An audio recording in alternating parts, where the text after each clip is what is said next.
Sir ನಮಸ್ಕಾರ sir. ನಮಸ್ಕಾರ. Sir ಈಗ 2024ರಲ್ಲಿ ಲೋಕಸಭಾ ಚುನಾವಣೆ ಬರ್ತಾ ಇದೆ.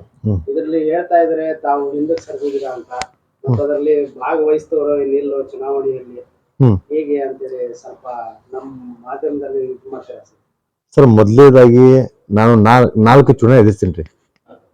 5ನೇ ಚುನಾವಣೆ ಮಾಡಂಗಿಲ್ಲ ಅಂತ ಪ್ರಶ್ನೆ ಬರಂಗಿಲ್ಲ. ಯಾಕಂದ್ರೆ ಇವತ್ತು ನಾವು ಮುಂದಿಟ್ಟಿವಿ ಹೆಜ್ಜೆ, ಹಿಂದೆ ಹಿಡಿದು ನಮ್ಮ ಜಮಾನದೊಳಗಿಲ್ಲ. ಹಂಗಾಗಿ ಈ ಸರಿ ಮುಂಬರುವ ಲೋಕಸಭಾ ಚುನಾವಣೆ 2024ದಿಂದ ನಾವು ಸ್ಪರ್ಧೆ ಮಾಡ್ತೀವಿ. ಈಗ ರಾಷ್ಟ್ರವಾದಿ ಕಾಂಗ್ರೆಸ್ ಪಕ್ಷದಿಂದ ಇದು ಮಾಡ್ತಿರೋ ಏನ ಅಲ್ಲಿಂದ ಇದು ಮಾಡ್ತಿರೋ? ಸರ್ NCP ಆಕ್ಚುಲಿ ನಾವು ಡಿಸ್ಟ್ರಿಕ್ಟ್ ಪ್ರೆಸಿಡೆಂಟ್ ಇದ್ರು ಪ್ರೆಸೆಂಟ್ ಈಗ. ಮತ್ತೆ ಮೊನ್ನೆ ನಮ್ಮ ರಾಜ್ಯಾಧ್ಯಕ್ಷ ಶರದ್ ಪವಾರ್ ಅವರು ಮತ್ತು ರಾಜ್ಯಾಧ್ಯಕ್ಷರ ಟಿಕೆಟ್ ಕೊಡ್ತೀರ ಭರವಸೆ ಮ್ಯಾಗ ನಾ ಪಕ್ಷಕ್ಕೆ ಜಾಯ್ನ್ ಆಗಿದ್ದೆ. ಹೊರತು ಇನ್ನೂ ಮಠ ಅದು ಅವರು ಅನೌನ್ಸ್ ಮಾಡ್ತಾ ಇಲ್ಲ. ಅದಕ್ಕೆ ಯಾರ ತಲೆ ಹಿಡಿಯಕತ್ತಾರೋ ನನಗೆ ಗೊತ್ತಾಗ್ತಾ ಇಲ್ಲ.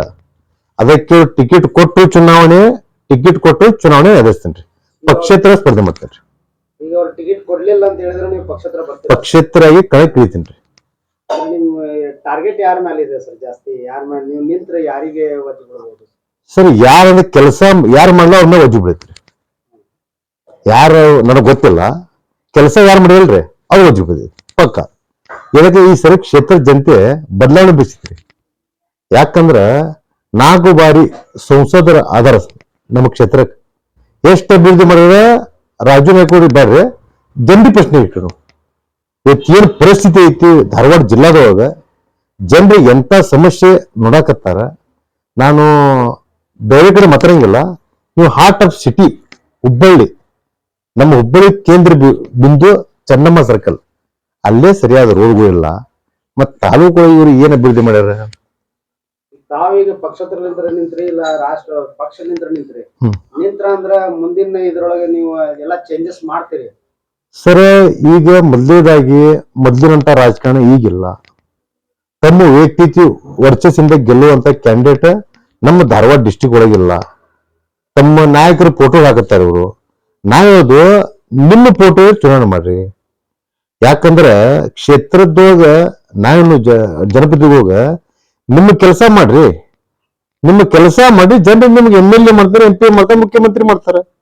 ನೀವು ಬರೀ ಚುನಾವಣೆ ಟೈಮ್ಗೆ ಈಗ ಇಲ್ಲಿ ಏನಾಗಿದ್ರಿ, ಚುನಾವಣೆ ಇದ್ದಾಗ ಮಾತ್ರ 1 ತಿಂಗಳ ರಾತ್ರಿ ಇಡ್ತಾರ್ರಿ.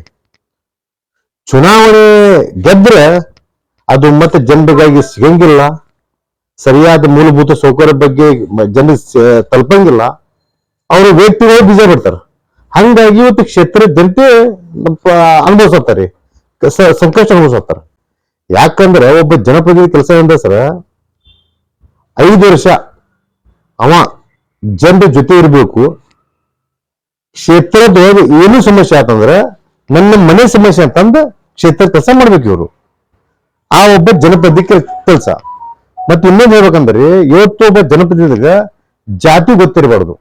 ಮೊದಲನೇದಾಗಿ ಅವ ನಿಜವಾದ ನಾಯಕ. ಜಾತಿ ಇರ್ಲಾರ್ದವ ನಿಜವಾದ ನಾಯಕರಿ. ಮತ್ ಯಾರು ಜಾತಿ ಅಂತ ಹೇಳ್ತಾ ಸರ ಅವರು ನಾಯಕರಾಗಕ್ಕೆ ಅಲ್ಲ. ಅವ್ರು